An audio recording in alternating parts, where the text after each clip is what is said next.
Welcome to another episode of Make Mental Health Matter with a theme on Mondays as Mental Health Mondays. I talk to guests who are either professionals in the mental health space, advocates of mental health, or those that experience or live with a mental health challenge. And as a reminder, if this is your first time watching, and you happen to be watching on YouTube, make sure you mash down that subscribe button so that you don't miss another episode. Or if you happen to be watching this on E360 or any of the TV platforms, add us to your favorite list. And that way you don't miss an episode when we have them. Because as a reminder, we go live. I always say we, I and my guests. So we go live every Monday at 11 a.m. Mountain Standard Time and Wednesdays at 7 p.m. Mountain Standard Time. I think we're actually on like Mountain, I don't know, MDT. Yeah. I don't know with all the time change. But without further ado, I am going to bring up my guest today. Cole, thank you so much for being here with me. Thanks for having me, Kelly. I'm really excited to have some time to talk about, this topic in the context of family. A special place in my heart.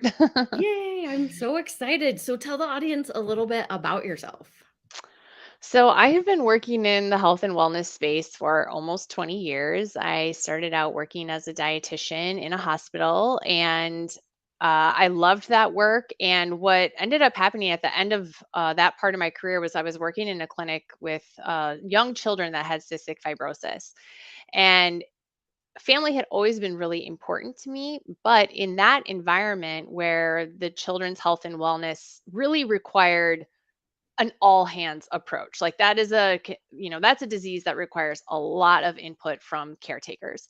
And I just so strongly noticed how the dynamic of the family impacted so heavily what things looked like for that child navigating this disease. So that was kind of like my first hit of, oh, there's something really important here in this family unit.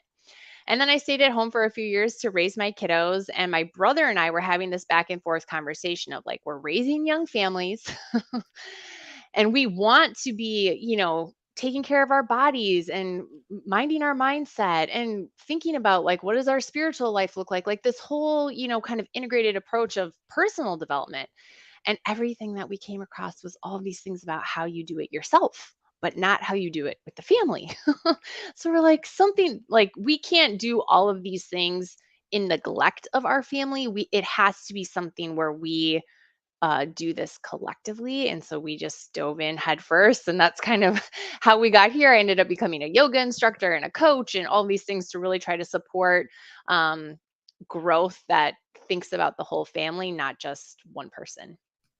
Yeah, I mean, that's definitely, I am kind of in this fitness journey Good. that I don't know, started. Yeah. I am doing a challenge in August, the 29029 Everesting challenge. So ultimately, we climb up a mountain 13 times. Yes. And it's like 30 miles. And at first, when I started, I was like, oh, yeah, 5 miles equaling 29029 miles, and then realized it's 30 miles. But um, so I started kind of this journey of fitness and my own mental health space. And it's true. You go out, I guess, into the world, and a lot of things are just based solely on an individual versus the Hmm. family.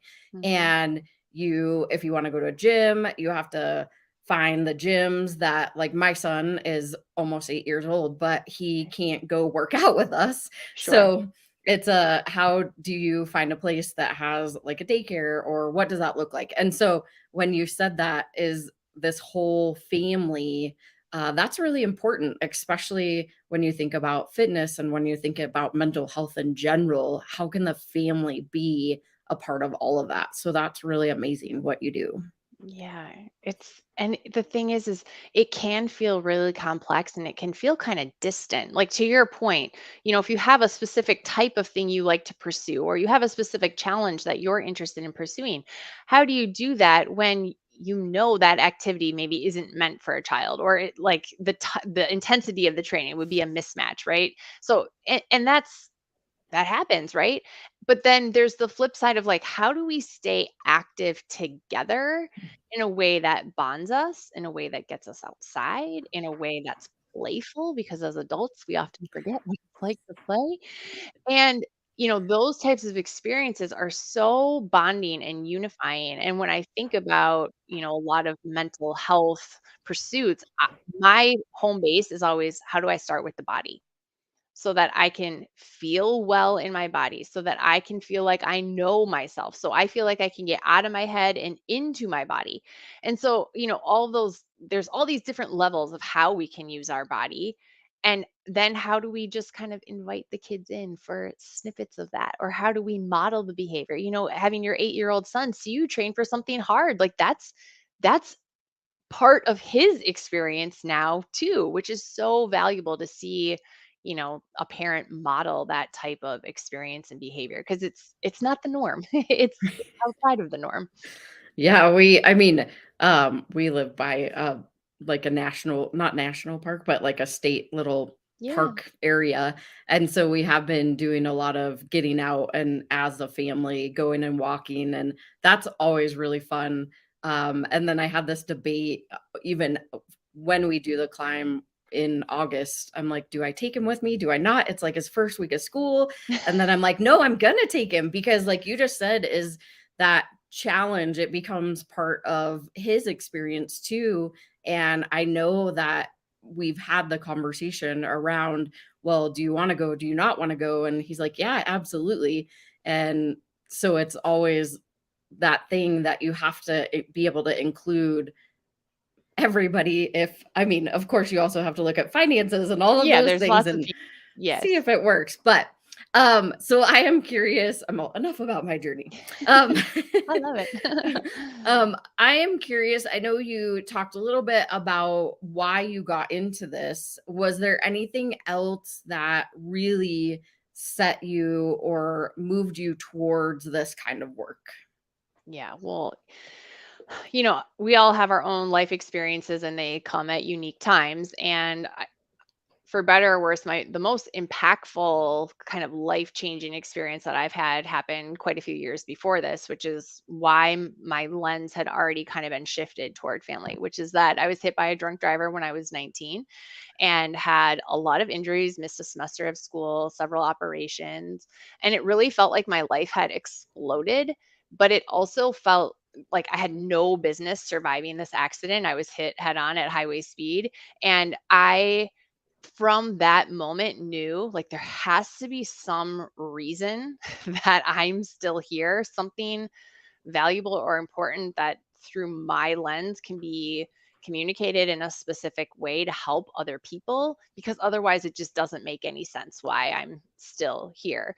And what happened after that was my family rallied so hard. My parents were incredible. Instead, you see a lot of families where tragedy or hardship will like implode the family. And my family coalesced. My family was rock solid. My parents had each other's back. My brother was awesome. My grandparents were awesome. I just like this a big hug of a family wrapped around me. And so for me, it was like, okay, there's this higher level purpose, this higher level meaning. How do I start navigating toward that? How do I find the signs that point me toward that? And then this other side of like, okay, and obviously family has this incredibly important part of how I could navigate out of this, that like these two things, I got to figure what these two things are. And at 19, it's kind of a unique age to be navigating, big questions like that. But it was such a gift because then I felt like I had a head start on doing the work that a lot of us do as adults, but I got to start it at 19 instead of 40 or 50 or 60. And so that has been the other kind of, yeah, I had this career experience in this kind of specific niche of an interest work wise, but I also had this lens through which now all of my life was viewed. And that happened, at a relatively young age. Yeah, just going through that experience in general can be really challenging. But I love how you said that you had this hug of a family around you that really was able to support you and guide you and help you through your healing journey. And then also this awareness of, yes, I'm 19, but wow, I am also in this place that I'm really starting to figure out what is my purpose in life. And unfortunately, it had to happen when you were younger, but I have a feeling that it made you really, really strong in what you do today and how you're helping families in general. Yeah. And so I'm curious, tell me a little bit more specifically how you help this overall family journey. Yeah. So most of the work I do is either one-on-one coaching or coaching in moms groups. And there's two parts to that. The reason for the one-on-one coaching is really because you have to take care of home base. If home base isn't taken care of, you can want whatever you want in the family dynamic, but it's always going to be something outside of yourself, which that's just not how this stuff unfolds. Like we got to get inside of ourselves to make it really truly unfold for us. Um, and then the other part is like, if I can start to shift my own experience, that ripples into everyone around me, and the dynamic will start to shift toward that thing that I'm cultivating inside of myself. So, for a lot of the work that I do, it's the one on one coaching so that a person can start to see in their mind's eye what do they want to experience in life? What is their higher level purpose? What would it feel like to be really like lovingly, wholly connected as a family? And start that from inside. And then the moms groups are so fun because the saying is that it takes a village, but for the vast majority of us, our villages have disappeared.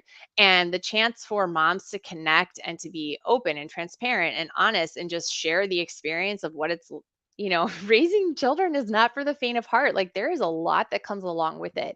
But the opportunity to do that a little bit more from a space that feels like you have people who have your back, um, is kind of a power move. And so that work is really, really cool in a small group setting. And then I'm really clear that I'm not a child development expert. There are ways in which a family might need support or be looking for resources that I don't have. And so we have our podcast that people will come on and share, their expertise related to family or marriage. And then we also have people who write and share information on the site that, same thing, like is it a occupational therapist or a psychologist or a teacher, like people who are in these different niches to really support a family, looking at themselves from lots of different perspectives and really finding like where the work is so that something really special can emerge from that.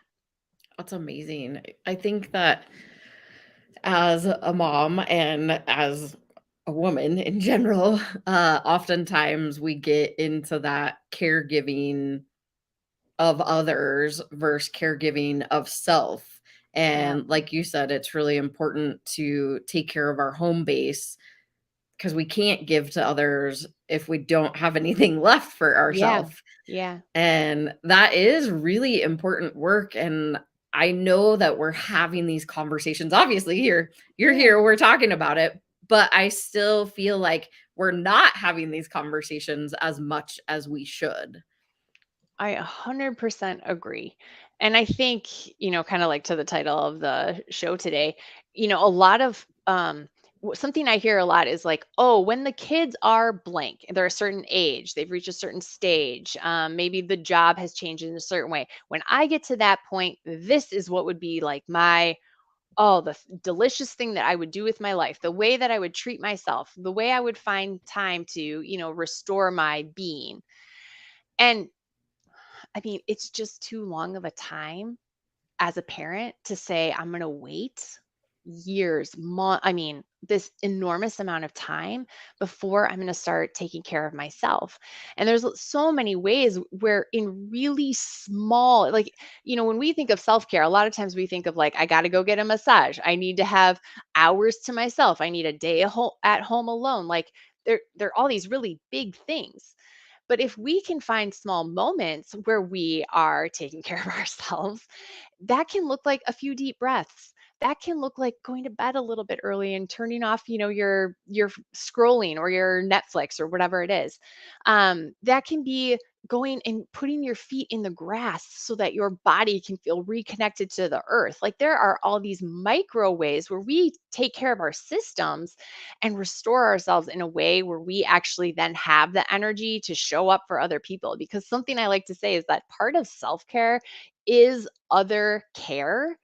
When we have our eyes on other people, that's where some really magical things can happen. But to what was shared earlier, it can't happen when we are giving from our very last drop. We have to be able to build those stores up so that we can, really give from a place of intention and with joy and not as like a have to or as a task. Yeah. I mean, I love how you said that. That we really well, so there's lots of things popping in my head. I'm like, which way am I going with this? Um, the first thing, because I am in a networking group and we were just talking about like your cup, right? Like filling your Mhm. cup and making sure, and I've heard this over and over and over, but it seems to be one of those repetitive themes of we can't pour from an empty cup. And Mhm. so we do have to have the self-care. And I love that you shared it can be those small things. That's definitely something that I talk about, is that it doesn't have to be extravagant, Right. although it can be. I mean, if For that's sure. you're like, "I'm gonna go for a spa day," do it. Totally beautiful. Yes. But if And you I like can't, put your feet in the grass. I like that one. Yeah, and it's one so a couple of times a year. I wish it was a couple of times a year. It's more like once every 9 months probably. I will take, and my husband is so awesome about this and I do the same thing for him. I will take like one overnight either alone in my house or away. And with the intention of like deep restoration. I will sleep long. I will spend time in prayer or meditation. I will do long breath practices. I will go out of my way to find delicious food that really like is so nourishing and filling. And I will cultivate a long experience of like, I am building my stores back up. But I mean, motherhood is not designed to be this thing where like every weekend we have 12 hours to ourselves and we're filling our cup back up. Like that is it's just probably not going to be the case for the vast majority of people. And that's why those micro practices are so important because we can catch them in the midst of our day. We can catch them alongside our kids. Like how cool would it be if your kid saw that maybe you were a little amped up and maybe you could even put some language to that like, wow, I'm feeling a little bit overwhelmed right now. What I really feel like I could use is a couple of deep breaths.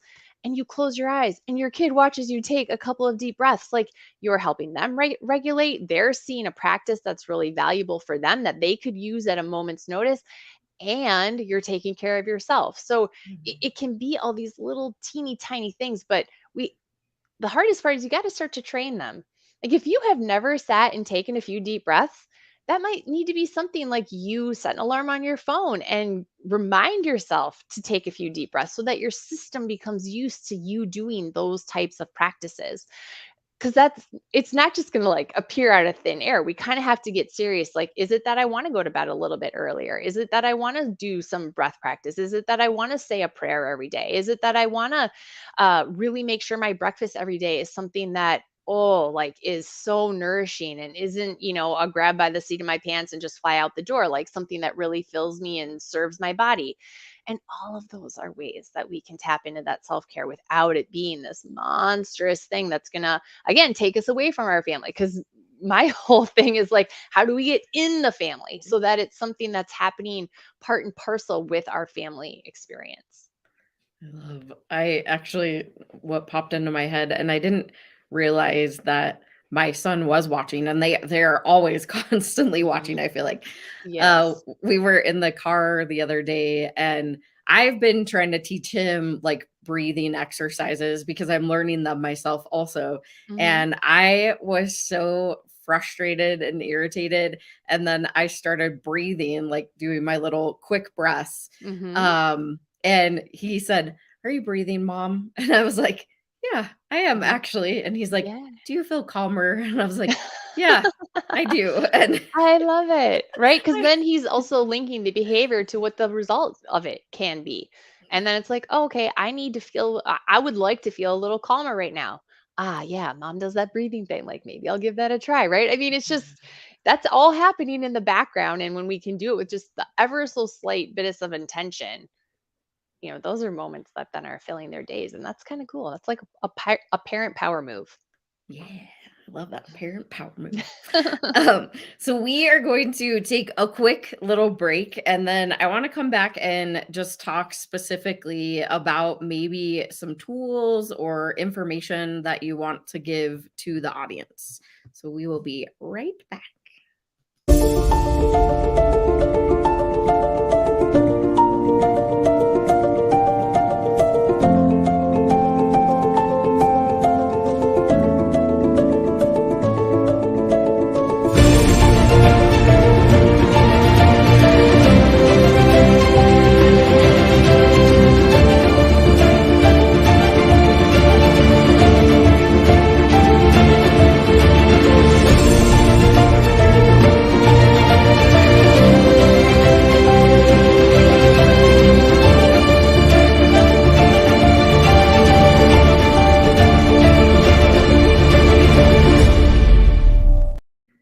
And like that, we're back. We're back.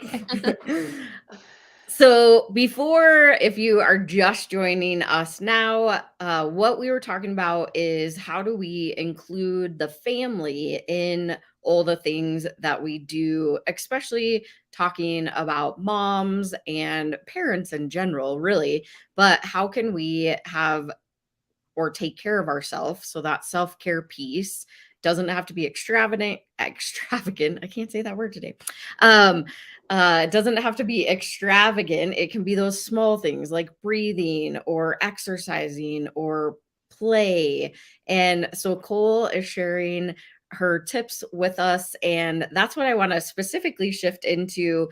I know that we again talked about self-care. We talked about those small tools that you can utilize at any point in time. What do you say if somebody comes to you and they're like, yeah, that sounds great, but I don't know if I believe any of this? Or Mm. have you ever had that experience? Well, I think for a lot of people, it just feels kind of distant, right? Like I have my current experience and I hear what you're saying, but that just feels like there's a little bit of a gap between either me believing that I can do that or believing that it will make an impact. And I would say that's why starting small is so valuable because even if, let's say, you're going to wake up in the morning and start with 2 minutes of deep breathing, your whole system will feel differently almost instantaneously, which is why breath is so cool. Your whole system will feel differently. And then you can start to quiet the mind.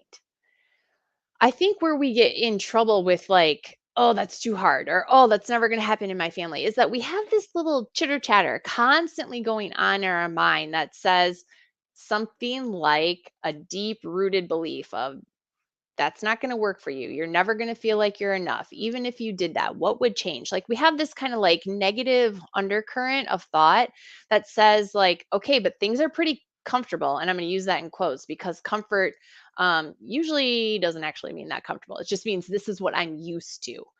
This is what I'm used to. And you want me to go over there. So I'm going to tell you something in my own head that feels like, nah, maybe not. And so getting quiet in the mind is a incredibly powerful move. When the mind starts to relax, you can start to be in control of what the thoughts are. And it might not, we always, you hear all the time, like manifest your greatest desires, and you tell yourself these like uber power moves. And I say, take a step back from that. Because what if what you said to yourself, instead of like, oh, how am I going to get that done today? You just said, I'm going to get that done today. So these like little micro movements in the mind where you are starting to then choose the thought, you're starting to decide what the thinking pattern is. And now the whole day gets to be different because you're the one in charge. And yes, will the days still come to you? Of course it will. Will a kid still have a challenge that feels really rough to deal with? Of course they will. But now you're coming from a place of calm and control, and you can start to step into it on purpose rather than like meeting it in a reactionary way. And when we do that, now we get to decide. And anytime we get to make the choice about how we want to behave, the words we want to use, how we want to meet somebody in a challenge, that is the ultimate superpower. That is like freedom when we get to choose our behavior. And so, even a small action, all I said was taking a few deep breaths in the morning when you wake up. That small action quiets the mind and allows you to start to choose. And then everything starts to get to become a choice. And that's like where so much cool stuff unfolds. Choice is, I think, the most powerful thing that you could have in your life, because 100%.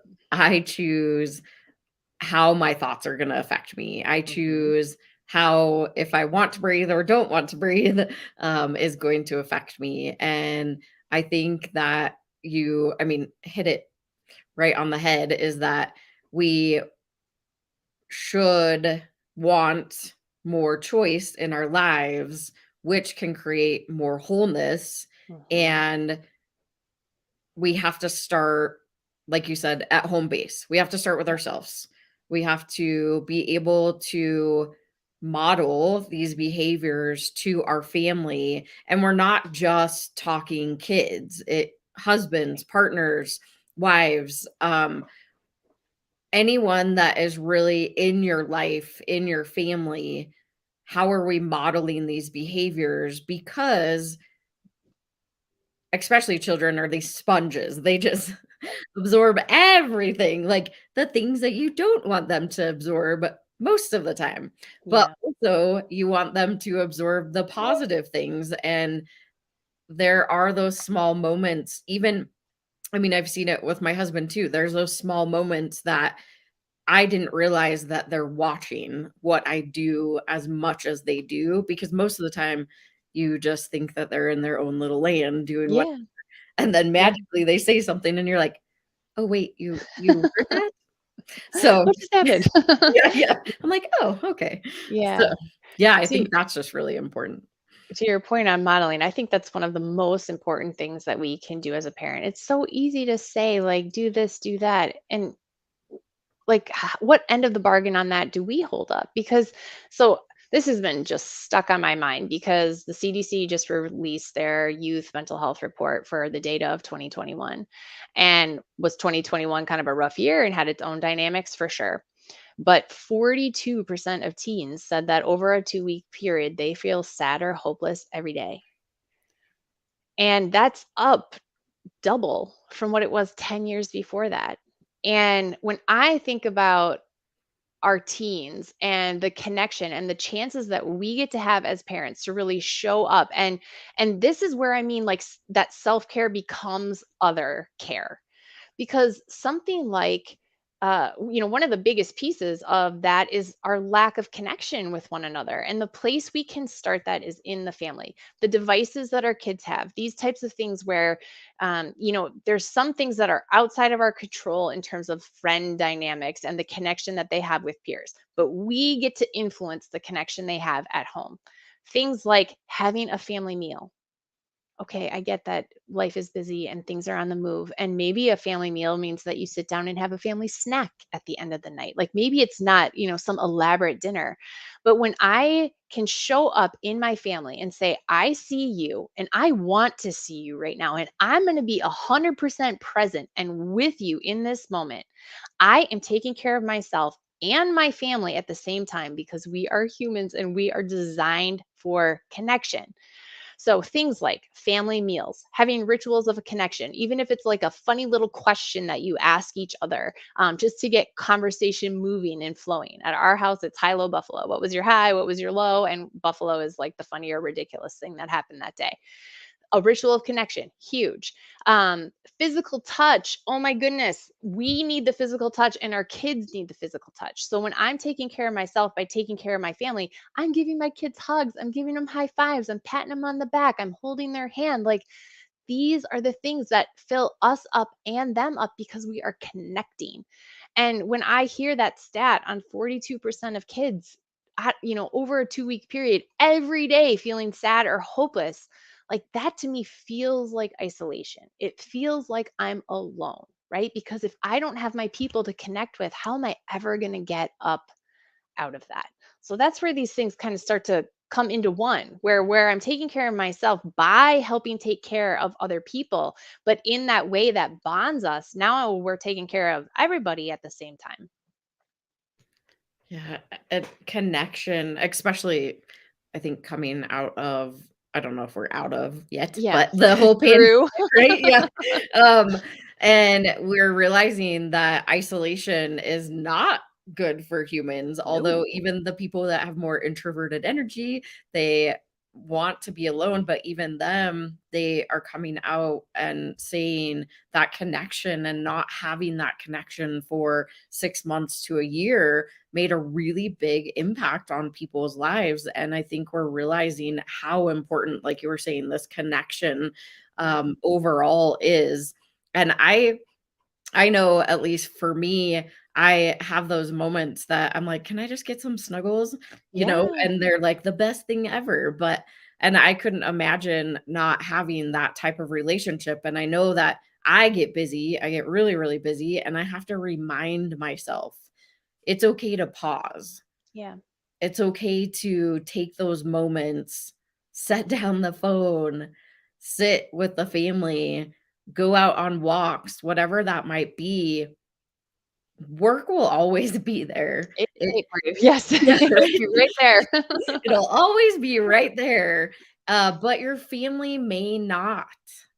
So how can we really incorporate, and for me, I guess much different space because I lost my middle sister to completed suicide in 2017. So family dynamic to me means even more, but it's also how on a daily basis, how can you incorporate it? Like I know that time can and is limited, but how do you really embrace that? And that's something that I'm even learning today Mm. is I understand that time is limited due to my sister passing, but I also never embraced it till more recently that I am starting to notice that I need to slow down my brain, slow down the behaviors of working too much and really shift that focus to family versus self and Mm. others. And I think that embracing those things can be really, really powerful. Absolutely. And they're what are, what it's what we're designed for. And in our culture, and it's way bigger than just like me myself. I feel like I want to achieve, or I feel like I want to really go for a big goal or do something big in my life. That's beautiful. So beautiful. There's a lot of important work to do. But Mother Teresa said it best, and she said, if you want to change the world, go home and love your family. And I come back to that all the time, right? Because it is so easy to get caught in the like, "Ooh, I got one more email to send. I have one more phone call to make. I didn't finish the editing of whatever." Like there's a lot of ways to get kind of caught in the cycle of like doing, doing, doing, doing, doing. But the power move when it comes to time, which is super hard because the family dynamic is such that there's a lot going on. There's a lot of people, moving parts. But the power move there is just presence. If I can just ask one question of my child and actually listen to the answer and they know that I heard them, that might be the only chance that I have to connect that day, but it was true. Rather than I'm still scrolling, I'm still answering emails, I'm still doing all these things, or my mind is in a completely different location than the person I'm communicating with. And so it might not be that I sit down and for 2 hours have like this, beautiful, delicious conversation with the person that I, love most in the world. But if I can just show up all the way, even for one quick interaction, that is experienced by both of us. So 100%, all parents, I think, feel that like, how do I do this? How do I fit in the time of a day? How do I fit in still feeling connected? How do I fit in still feeling like I showed up as a mom or a dad or whatever? And like, I think we just kind of got to reframe that it's maybe a little smaller and just a little simpler than our mind kind of wants to make it. And can it grow from that small place? Yes. But as far as a starting point, like there are all these little tiny places where we can still make incredibly valuable connections. One of the things that pops into my head is I know we are talking more so to moms and parents and those who have children. But what about the dynamic of someone who may say that they don't have any family around them to help them through? What would you say to somebody like that? Somebody not raising their own family. Yeah. Yeah, I would say get really clear about who your top 3 or 4 people are that you like to connect with. Like who do you know would show up for you and who do you love to show up for? That's probably the place to start. Just a simple question. And then, okay, what does it actually look like to connect with that person? Is it somebody who lives by me and I can have an in-person connection? Is it something that we meet at a certain place on a certain day, or is there, some different kind of routine that we fall into so that I can keep that connection going? If it's somebody farther away, okay, what does that look like? If I know that that connection is valuable, is it conversation? Do we plan trips together? Do we like? There's so many different ways that we can connect, but I think we get kind of lost in like the social media version of what it means to have people in our lives. And I would say, like, just essentially erase that from your, viewpoint for just a second and just really ask who are the people that I love to show up for. And it means a lot for me to be in their lives and potentially vice versa. I think a really interesting part of asking both halves of that question is you'll notice that there are certain people who will absolutely show up for you and some different people that you really want to show up for. And there's nothing wrong with that. That's super cool. But just to be clear, like, you know, some of that bi-directional relationship, where are you really giving and where is it that somebody's actually kind of feeding you, and how can you kind of meet them in that a little bit? um but it's the same thing. It comes down to, am I actually with you when I'm with you? Right? If I'm on the phone with my best friend from college but I'm also doing the dishes and I'm folding the laundry and I'm answering to the kids and whatever, like, am I really connecting with her? Like, I might be trying to, but I'd rather have a 5-minute conversation where I'm all the way there than an hour-long conversation where I maybe caught half of what she said. So, yeah, it's similar, but we just got to be clear about, like, then if it's not our family, who are the people that we're choosing? Mm, yeah.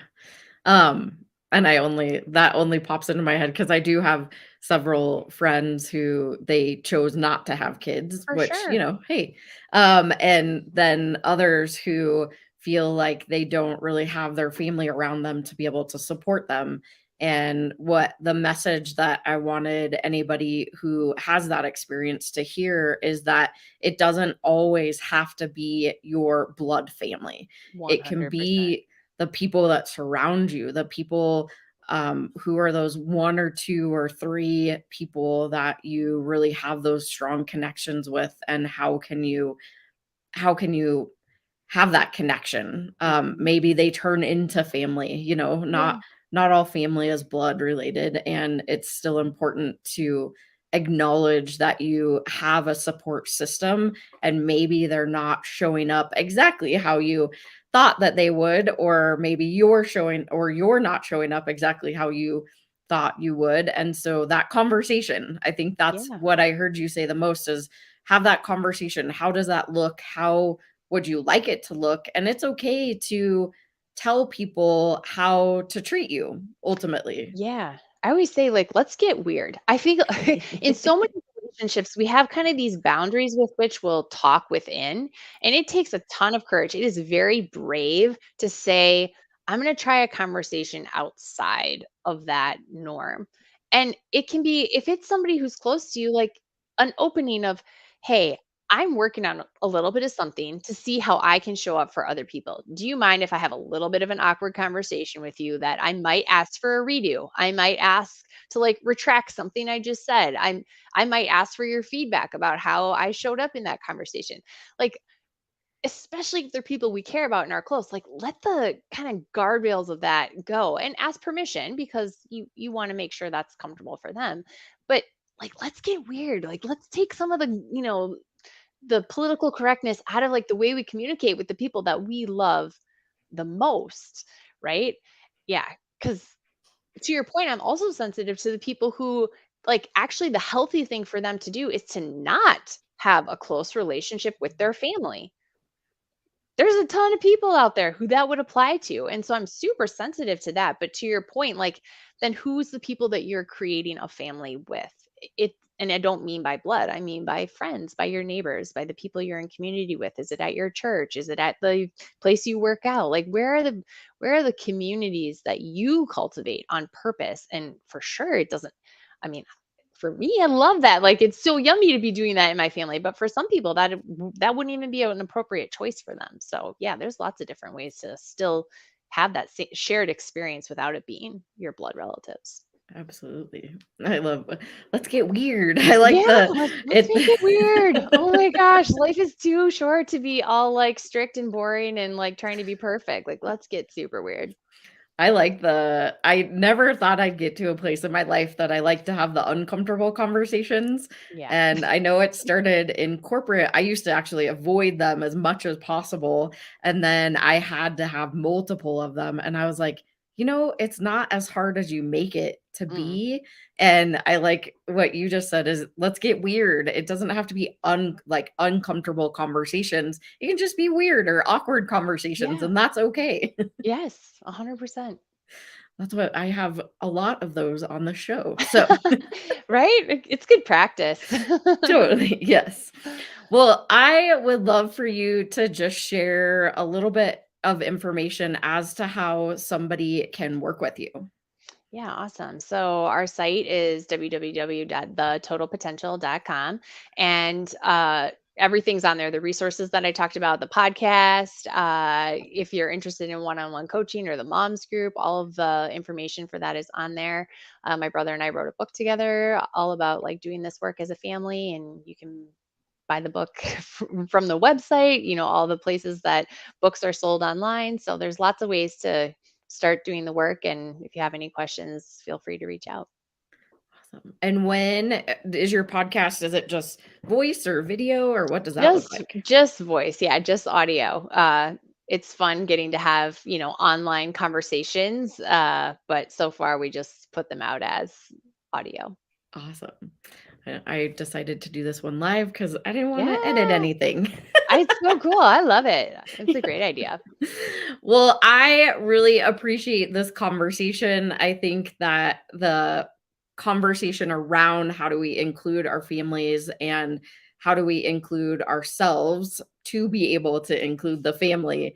And it's just a important conversation whether you have your own family or you have your friend family or you have um, or feel like you have no family, but really you can create those connections somewhere with Yes, other people. As all humans, we need connection. So, me too. yeah. Well, thank you so much for coming on and Yes, being thanks so my much for guest for having me. today. I really appreciate you. Appreciate you too. Thank you. Yeah. All right, y'all. That was another amazing episode of Make Mental Health Matter with the theme on Mondays of Mental Health Mondays. As a reminder, if you are just tuning in for the very first time, if you're watching this on YouTube, make sure you mash down that subscribe button. I promise you, you do not want to miss an episode. I have some really incredible guests that continue to topple over each other. I think the message that really is coming through more recently is how can we not be so alone and how can we feel like we're not alone in this thing that we call life. And there are so many ways for us to really make those connections, whether it be with our family, be with our friends, be with those people that surround us, and have those uncomfortable or weird conversations, awkward conversations, whatever you want to call them. We can have those conversations, and that's really important. And that's the whole purpose really of the Make Mental Health Matter show, is giving you resources around mental health. But then also on Wednesdays, we have the theme of Warrior Wednesdays, and you really get to hear those stories. Maybe you have experienced or lived with something that somebody talks about and you can really identify. And then Mondays is really that space to give you all the resources, the tools, the tips, the tricks, all of that goodness. And that is really the whole purpose of this show in general.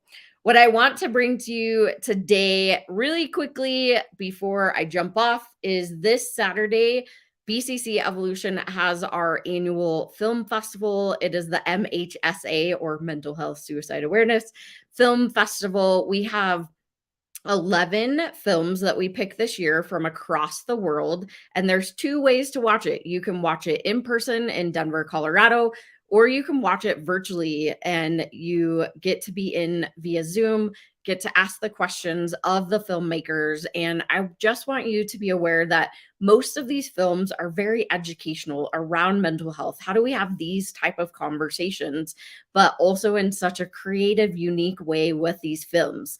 And you can go to bccevolution.org and grab your tickets today. Either way, here's a little banner for you over here somewhere. I don't know. Go to bccevolution.org and it's under our events. It's the MHSA Film Festival. We would love to have you, whether you watch it virtually or you are able to join us in person. And I promise you, the films that we have are just absolutely incredible. So it is coming up this May 13th. It starts at 1, well, doors open at 1 p.m. We'll start the live stream at 1:30 p.m. and it will wrap up around 5. And then those of you that are in person get an extra hour to have that VIP experience to talk to myself, our board, and also any of the filmmakers that happen to be on site. So go grab your tickets and we will see you there. But if we don't, make sure that you join us for another episode. We have one coming up this Wednesday at 7 p.m. Mountain Standard Time and another one next week at 11 a.m. Mountain Standard Time. Bye. Have a great night, day, whatever it is.